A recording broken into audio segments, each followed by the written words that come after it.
Bonjour Xavier Bertrand. Bonjour. Alors vous êtes à Paris ce matin pour parler des migrants à Calais. On va y venir tout de suite, mais vous avez vu la une ce matin. Encore la déchéance de nationalité. La vie politique nationale tourne autour de ce sujet depuis un bon mois. Vu de Lille, pour vous, c'est ça l'urgence ? J'aurais été encore parlementaire, j'aurais voté cette déchéance de nationalité. Je sais que c'est symbolique, mais ceux qui s'en prennent par le terrorisme à la France et aux Français ne méritent plus d'être Français. C'est aussi simple que cela.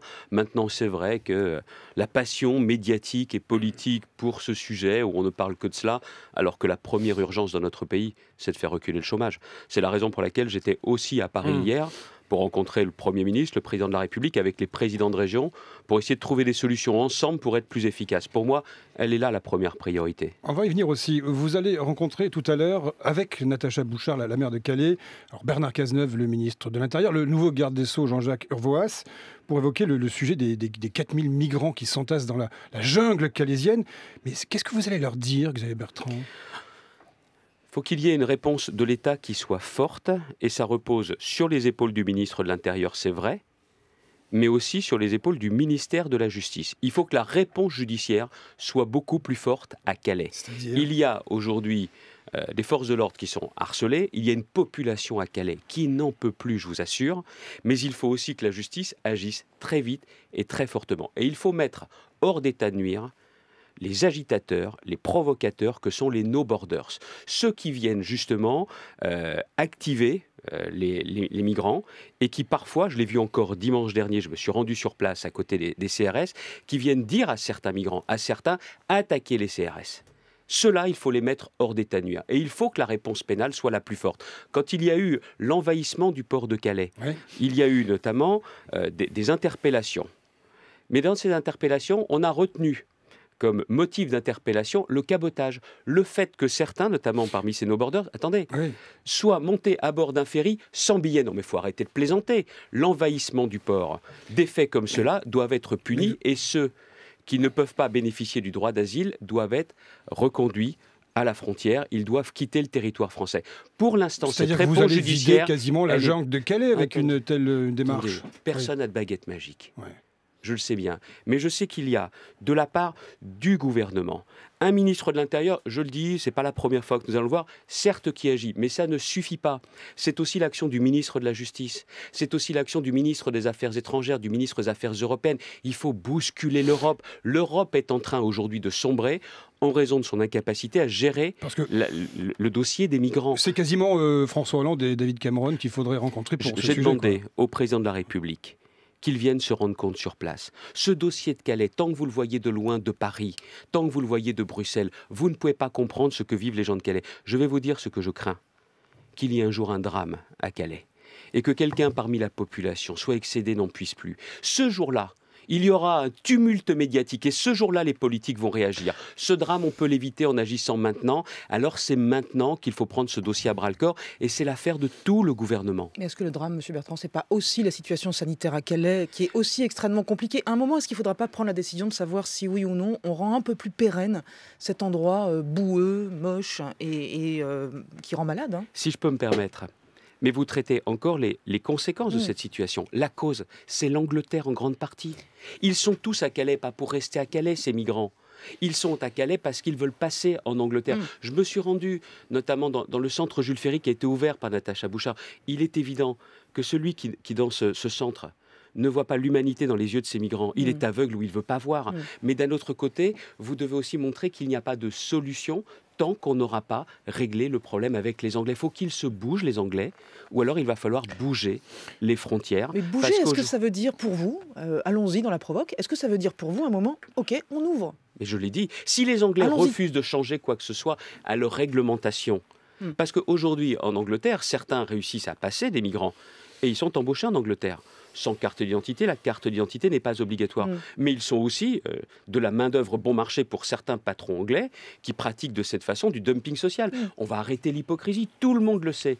Tant que les Anglais ne changeront pas, eh bien il faut leur dire que dans ces conditions-là, il faudra revenir sur ces accords du Touquet, qui pour moi sont des accords à durée limitée. Savez-vous quand même qu'on gère la frontière anglaise à Calais. Et bien dans ces cas-là, qu'on leur rende leurs frontières. Nous verrons si tout à l'heure vous serez entendu par messieurs Cazeneuve et Hervoas. Vous êtes également, Xavier Bertrand, discrètement intervenu à propos d'un rassemblement de l'UOIF, l'Union des organisations islamiques de France, qui doit se tenir ce dimanche à Lille avec la présence d'orateurs, de prédicateurs à vos yeux suspects. Qui normalement ne viendront plus. Ils ne viennent plus. Je pense que c'est aussi le rôle d'un responsable politique. C'est plutôt que de faire des communiqués, plutôt que de manifester, c'est d'essayer de trouver des solutions. Hier, je me suis entretenu avec le Premier ministre Manuel Valls, avec Bernard Cazeneuve, le ministre de l'Intérieur, concernant la venue de 3 prédicateurs qui sont des habitués de propos haineux. Haineux à l'égard de la France, des valeurs républicaines ou des femmes. Et j'ai moi-même pris contact avec M. Lasfar, Amar Lasfar, qui est aussi lillois, pour lui dire qu'il n'était pas possible d'envisager un rassemblement avec ces 3 personnes. Qui est le président de l'UOIF. Ces 3 personnes, visiblement, ne viennent plus. Je pense que c'est une bonne chose de ne pas les avoir invités, de les avoir décommandés, mais j'ai dit aussi au ministre de l'Intérieur que tout propos haineux vis-à-vis de la France, vis-à-vis de nos valeurs, devrait être aussitôt sanctionné. En la matière, ça doit être tolérance zéro. Je vous le dis, je l'ai dit hier au président de l'UOIF et je l'ai dit également au ministre, parce que je pense que le rôle d'un politique, c'est pas seulement de s'exprimer avec véhémence, c'est aussi de chercher des solutions pour pouvoir apaiser. Je pense que c'est ma responsabilité. Il y a d'autres propos au Conseil régional, on a entendu il y a quelques jours, venant probablement, si je ne m'abuse, des bancs de l'extrême droite. Vous nous prenez pour des niakoués. Propos étaient scandaleux. Propos tenus par... Après 13 heures de débat par un élu du Front National, après 13 heures de débat concernant la situation de Calais, le vernis a craqué et les élus du Conseil régional du Front National, pas tous mais certains, ont clairement montré que c'est vraiment bel et bien un parti d'extrême droite avec les méthodes de l'extrême droite. Et il faut pas se leurrer. Ils savent ce qu'ils font, les dirigeants du Front National. Ils exploitent la misère des gens, ils exploitent la colère des gens, mais eux n'ont qu'une seule chose, c'est d'arriver au pouvoir pour eux-mêmes. Et j'ai vu en face de moi des gens qui n'exprimaient que le mépris et la haine. Vous allez les poursuivre ? Nous sommes en train de regarder parce qu'ils se sont appliqués cette expression à eux-mêmes, par Vous prudence. Nous prenez pour des mais niakoués. ce mot était, il y a eu aussi des sifflets dans l'hémicycle. Encore une fois, la démocratie, une enceinte républicaine, ça se respecte. Ça mène aussi tous les responsables politiques à être un peu moins dans le registre de la guerre civile et de l'invective. La société aujourd'hui connaît beaucoup trop de violence. Si les politiques font baisser un peu cette tension, cette pression, ça sera certainement une bonne chose. Mais en ce qui concerne les propos tenus dans l'hémicycle, oui, nous sommes en train de regarder avec des avocats si des poursuites sont possibles pour empêcher, pour interdire que tels propos, que de telles attitudes aient lieu à nouveau. Alors Xavier Bertrand, est-ce que vous allez travailler avec le président François Hollande au sujet de l'emploi ? Il en était question hier lors de ces réunions avec le Premier ministre, avec le président. Les présidents de région vont jouer le jeu ? Si le président et si le gouvernement confirment leur position d'hier, et si on peut être plus efficace, oui. Concrètement ? Si l'État, par exemple, nous dit d'accord pour que les régions puissent piloter, copiloter la formation des demandeurs d'emploi, alors je suis preneur. Et je vais même plus loin. Je me moque de savoir quelle est la couleur politique du gouvernement. J'ai dit hier au président de la République, si nous réussissons, ça ne sera pas votre victoire politique, ça ne sera pas notre victoire politique, ça sera tout simplement un chômage qui pourra reculer et on redonnera davantage d'espoir dans un pays qui en a besoin. Donc encore une fois, les échéances politiques, c'est loin. 2016, année sans élection. Alors si on était année de campagne de primaire à droite, à gauche peut-être. C'est pas des élections pour l'ensemble des Français. Et au bout d'un moment en France, si on était, et celui qui vous dit ça est un politique depuis longtemps, mais il faut arrêter d'avoir l'obsession des élections avant qu'on soit au moment des élections. Et là, clairement, si on peut région et le gouvernement travailler de façon plus efficace pour faire reculer le chômage, ne nous en privons pas. C'est pas compliqué. Il est question de la formation du demi-million de chômeurs. Il y a 500 000 demandeurs d'emploi qui seraient formés. Les questions que j'ai posées hier au gouvernement, ils m'ont dit oui pour pouvoir au niveau régional agir, et j'ai surtout demandé pour les apprentis que l'on applique la même réglementation salarié-apprenti, parce que ça aujourd'hui c'est ce qui bloque l'apprentissage. J'ai demandé aussi que des entrepreneurs, des salariés d'entreprise puissent être accueillis dans tous les lycées de ma région à titre expérimental.